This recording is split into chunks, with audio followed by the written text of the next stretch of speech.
difficile, quand même, on est un peuple qui, on est capable de se regrouper quand les temps sont durs, et on le voit très bien à Lac-Mégantic. Merci. Michel, on est installé ici au centre des opérations depuis déjà plusieurs jours. Tantôt, il y a une madame qui nous arrive, elle a les bras chargés, une boîte pleine de jouets, une enveloppe d'argent. Vous arrivez d'où, vous, madame? J'arrive de Laval. Je suis employé à l'hôpital Sainte-Justine à Montréal.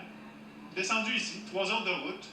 Elle a décidé d'amorcer une petite collecte d'argent au sein de ses collègues de travail à Sainte-Justine. Son frère, lui, a fait la même chose de son côté. Ils sont arrivés les bras chargés de cadeaux ici. Regardez ce que ça donne. De Lac-Mégantic, j'ai passé 25 ans de ma vie ici. Et alors, maintenant, je suis à Laval. Je travaille à Montréal, je travaille au CHU Sainte-Justine. Et j'ai pris l'initiative avec, évidemment, tous les employés.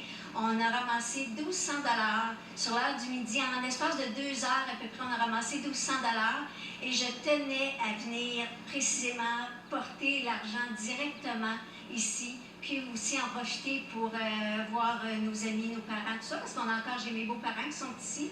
J'ai des amis qui sont ici, qui sont sains et saufs. On est chanceux, mais non, je suis très, très contente de venir ici, d'encourager. Montrez-nous justement ce que vous avez apporté. Moi, c'est en argent, donc j'ai remis 1 200 $ directement à l'intérieur de la polyvalente tantôt à la Croix-Rouge.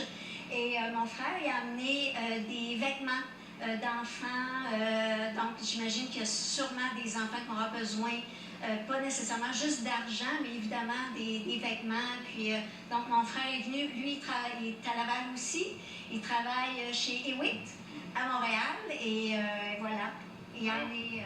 C'est quand même, il faut le faire, se taper 3 heures de route par un beau samedi matin ensoleillé de la sorte, mais pour vous, vous y teniez, c'était important pour vous? C'est très, très important pour nous. En effet, quand j'en ai parlé à ma soeur en début de semaine, j'ai dit, regarde, il faut faire quelque chose. Donc, on n'a pas hésité, on s'est organisé, puis on est parti, et nous voilà.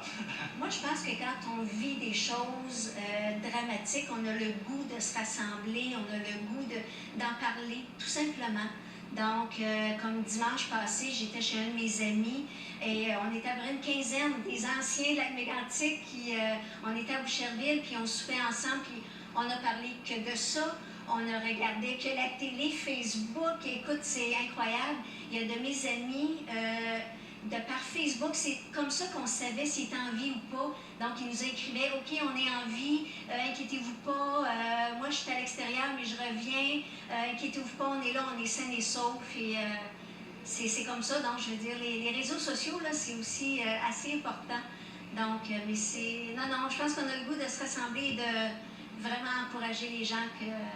Et là, la réception que vous avez eue aujourd'hui en présentant ici au centre des opérations? Ah, mon Dieu, génial, génial. Tout le monde est très, très accueillant, très chaleureux.